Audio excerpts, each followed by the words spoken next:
Hey everyone, welcome back. I'm Diani, aka the Rolling Artisan, and this is my bus that I'm in the process of turning into a mobile home and studio. It's hard to believe that it's been almost a year since I bought my bus, and because it's registered in Queensland, every year in Queensland heavy vehicles have to have an annual roadworthy test.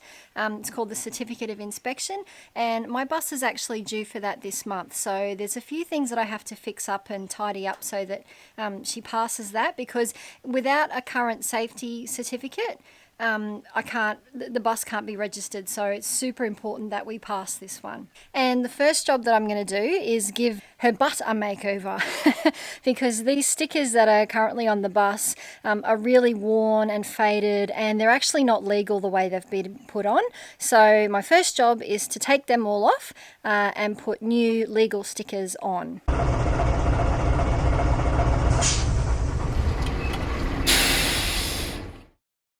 In Australia, heavy vehicles have to have certain reflective markers on the back, and the National Heavy Vehicle Regulator has published a code of practice that sets out the rules with respect to what is and isn't allowed and what the different options are based on the sort of vehicle you have and the available space that you have for attaching plates, etc. I'll put a link in the description below if you want to check out the rules for yourself.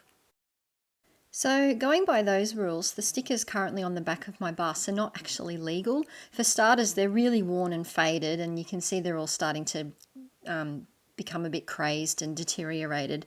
And the other big problem with them is here. They've actually cut these square stickers to go either side of the engine bay door hinges, and that isn't permitted at all. You're not allowed to cut or bend the markers in any way, so these have to come off. The problem I have with my bus is that there really isn't any space where I can legally put these square type markers. The smallest ones you can get in this style are 300 millimeters square, and there isn't a 300 millimeter square space on the back of my bus. I can't put it the other side of the hinge on the door itself because there are also rules about the maximum distance it can be from the edge of the vehicle, and that doesn't qualify for that, so I can't put it there. I can't actually put this style legally on my bus, so I need to look at alternatives. And this is the one that I'm going to replace it with. So this one here is perfectly legal. It's 300 millimeters long, but it's only 100 mil high. So I'll be able to fit that on the back of my bus. The other issue is that all these stickers that are currently on the bus are class 2, and that just refers to the sort of reflective material that they're made of.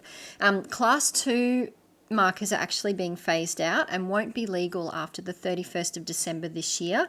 And you also can't have a mix of different class materials on the same vehicle. So basically that means if I replace those square markers with new class 1 markers, then I also have to replace the bumper markers with class 1 as well. So basically all of these stickers have to come off and new ones need to go on.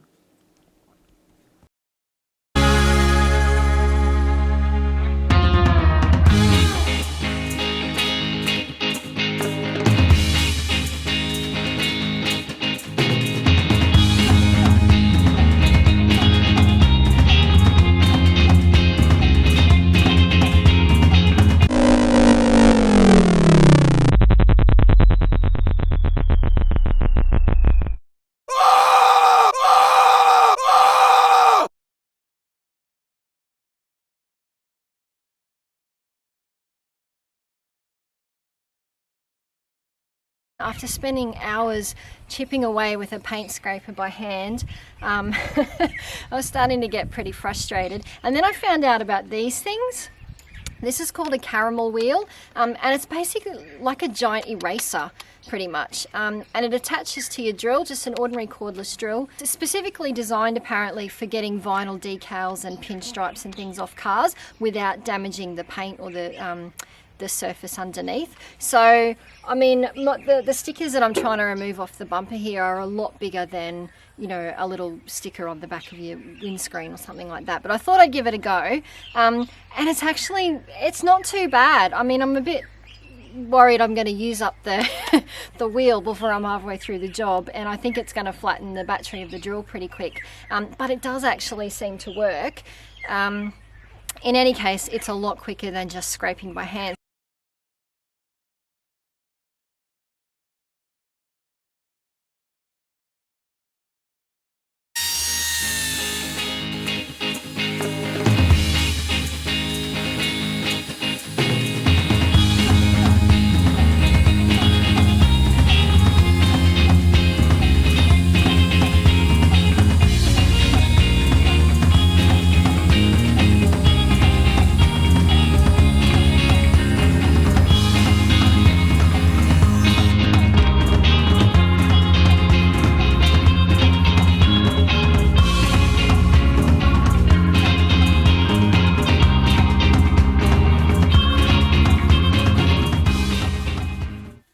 So this is the finished result.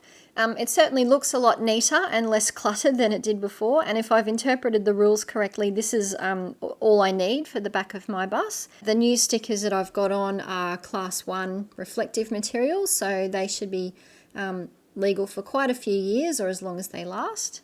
Yeah, so I'm quite happy with that result. I've still got a few little paint chips and things, you know, that happened as I was taking off the stickers, but I'm not too concerned about that because I am going to come back and paint the entire bus at some stage. So yeah, I'm pretty happy with the end result.